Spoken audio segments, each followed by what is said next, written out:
Greetings YouTube. Today we're looking at a Gill Hill design knife from Hibbins Knives. It's from designed by Gill Hill's weapons. Yeah. So, and Hibbins makes a lot of movie knockoffs. I mean, not knockoffs, but movie themed knives and some really exotic, silly looking things that are useless. But I saw this in the cabinet at an antique shop, and I liked the sheath right off the bat. I saw the sheath, I'm like, oh, that looks like a really nice quality sheath. And I saw the wire wrapping and this skullbuster pommel, and I'm like, okay, I gotta take a look at this. And so I asked the guy to check it out. And so again, let's look at the sheath right now. It's got a belt clip here, so you can just snap that onto your belt, which is a little unusual. I'm used to just kind of a an open slot in here, but maybe that's going to give you a tighter profile. I'm not sure. I would not want to carry this, but open it up, and the first thing you're going to notice is that the sheath is really large, but this holds it nice and firm because the guard fits in that space snugly, firmly, and everything is very tight. And this flap right here is a nice touch because it keeps everything very up close, and it's not going to wander around. But it does make me wonder if this particular sheath is designed for a number of different knives, or was it designed for this one and for some strange reason they decided to make it very large. And you go Gill Hill Hibbins Knives, custom design. Oh, okay, if you say so. What's on this side? GH441 stainless, designed Gill Hibbins, handcrafted in China, serial number 3473. So I have actually no idea if this was handcrafted or not.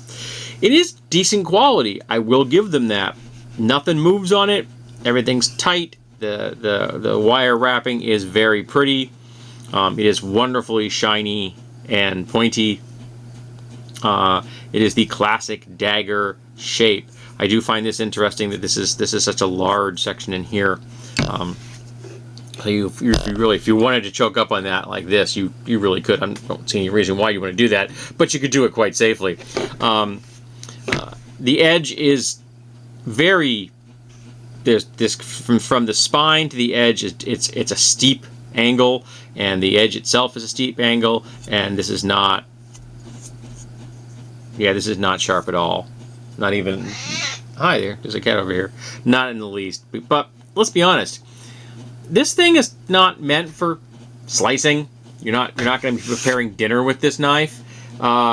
This knife is designed specifically for piercing, and in that regard, it is absolutely perfectly designed. The tip is just wonderful, and with this particular guard, which is also very, very attractive. I'll tell you, I love this guard. This whole design is very well done. You got that shape like that, and the cutouts like this. It looks great, and it feels very good against the hand. But let's face it. This is for thrusting as hard as you can into a human torso, preferably under the ribs and into the heart, because this is a blade long enough that that's going to reach that without any difficulty. The wire wrapping is very comfortable. It is not quite round, but really close to being round. So edge alignment is a bit of an issue unless you have your hand like this, and then you're all set.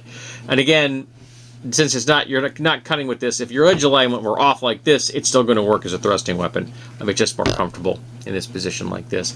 And the skullbuster cap is also an option, regardless of what position you happen to be holding it in. It's still going to work because this is truly round. But I love the dagger shape. I have a fondness for daggers. Because I think it makes me think of the Middle Ages and the age of fencing, when you might have a dagger in your offhand, and this would be well received by anyone at that time. Though they probably wouldn't want to know why the steel wasn't of better quality, because the steel much of the steel they had at that time was better quality than Chinese stainless steel. But it does look good, doesn't it? And that wire wrapping is wonderful. It's just a nice, shiny, very attractive knife, which is what drew me to it, and which is why it's now in my collection. But it's the classic dagger, and it's well done, well designed by Gil Hibben, and well manufactured by Hibben Knives in China. So I can't complain in the least about this. I think they did an excellent job. I'm glad I own it, and I look forward to years of marveling at its just simple, elegant design and beauty. I think it really was well executed. Look at that. It's just so shiny. It's so awesome. So I hope that you've enjoyed looking at this particular knife. It's really hard for me to get that into the frame. Sorry, it's a very big knife. But yeah, hope you've enjoyed this. I know I enjoy handling it, and I'm glad it's in my collection. And if anyone else there has any experience with Gil Hill knives from Hibben, get that right, I'd like to hear about it. Thank you.